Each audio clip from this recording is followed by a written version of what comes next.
کے حوالے سے بات کی تو بحریہ کے پالیسیز کے ہم نے اس کو کرٹیسائز کیا ہے. بحریہ کے ہم اگینسٹ نہیں ہیں،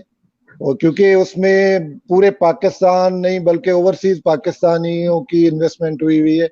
اور ہم چاہیں گے کہ یہ جو ایشیا کی سب سے بڑی گیٹڈ کمیونٹی ملک ریاض نے بنائی ہے اس کا کوئی اسکیم نہ بنے. جو پالیسیز ہیں وہ پالیسیز کو ریویو کریں. اور میں سمجھتا ہوں کہ ایک آدمی ہے جس سے مجھے ہوپ ہے، اور وہ کنٹری ہیڈ ہیں شاہد محمود قریشی صاحب، جو ایک ویژنری آدمی ہے اور چیزوں کو سمجھتے ہیں. اور ہم نے ان سے بھی رابطہ کیا ہے، اور انہوں نے جو ہے وہ انشاءاللہ یہ ہماری جو آواز ہے وہ سنیں گے، ہمیں بلائیں گے. اور جتنے بھی ریفنڈ کے ایشو ہیں، فورسفلی پوزیشن ہے اس کا ایشو ہے، اور جو 35% ایشو تو الحمدللہ انہوں نے ڈیفر کر دیا، آپ سب کو پتا ہے. اور باقی جو دوسرے ایشوز ہیں،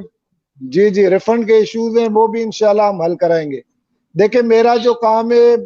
جیسے کہ ہم پاکستان کی سب سے بڑی ریئل اسٹیٹ ایسوسی ایشن ہے، تو جتنے بھی کراچی کے ریئلٹرز ہیں اور جو انویسٹر ہیں وہ میرے لیے قابل احترام ہیں. اور جتنی بھی الیکٹڈ ایسوسی ایشن سے،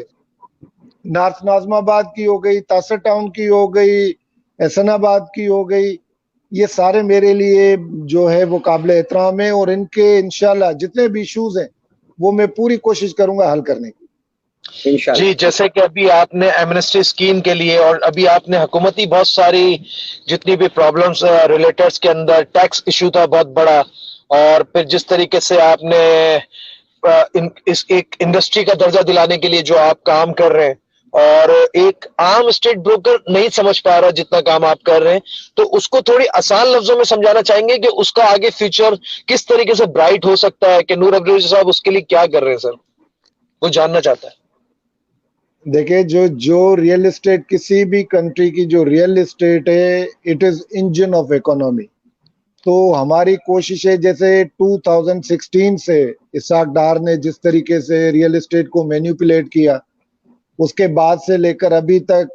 ہم اسٹرگل کر رہے ہیں، اور ہم کوشش کر رہے ہیں کہ جو گلوری ریئل اسٹیٹ کی پاکستان میں اس سے پہلے تھی اس کو ریوائیو کریں. اور الحمدللہ میں عمران خان صاحب کی تعریف کروں گا کہ انہوں نے ہمیں سنا، ہمارے جتنے بھی گریونسز سے سنے، اور جو ریئل اسٹیٹ سیکٹر کو انڈسٹری کا درجہ دیا، اس کے ساتھ میں سمجھتا ہوں کہ ریئل اسٹیٹ میں فیوچر میں کافی بہتری کی توقعات ہیں. اور الحمدللہ جو اوورسیز ہیں وہ بیک بون ہے پاکستان کی ریئل اسٹیٹ کے لیے،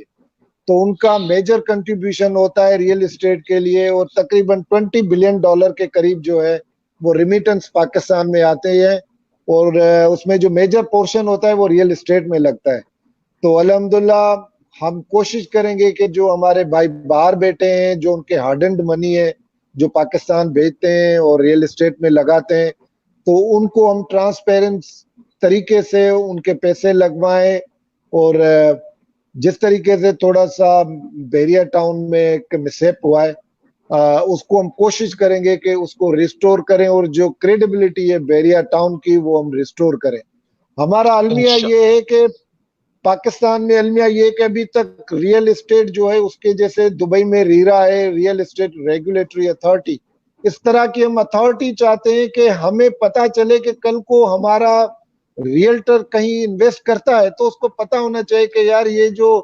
ایک اتھارٹی یا سوسائٹی آ رہی ہے اس کی این او سیز کمپلیٹ ہیں، اس کی زمین کتنی ہے. لیکن انفارچونیٹلی ابھی تک ہمیں یہ نہیں پتا ہوتا، کوئی بھی پروجیکٹ آتا ہے تو اس کی ہمیں معلوم نہیں پڑتا کہ یہ فلیٹ کتنے بنائے گا، اس کے پاس زمین کتنی ہے. تو میں اس پلیٹ فارم سے گورنمنٹ آف پاکستان سے یہ ریکویسٹ بھی کروں گا، اور ہم نے کئی لیٹر بھی لکھے اور ہماری کئی کرسپونڈنس بھی ہوئی ہے ایف بی آر لیول پہ، فائنانس منسٹری میں، کہ بھائی آپ اللہ کا واسطہ ہے کسی طرح بھی ایک ریگولیٹری اتھارٹی بنائیں، ریئل اسٹیٹ ایجنٹ کو رجسٹر کریں، اس کے کمیشن کا تحفظ دیں، اور جو اس کا انویسٹر ہے جو پیسے لگاتا ہے پاکستان میں اس کو پتا ہونا چاہیے، تاکہ وہ اپنے انویسٹر کو کنونس کر سکے کہ بھائی آپ کے پیسے جو لگیں گے وہ اب 100% فل پروف ہے.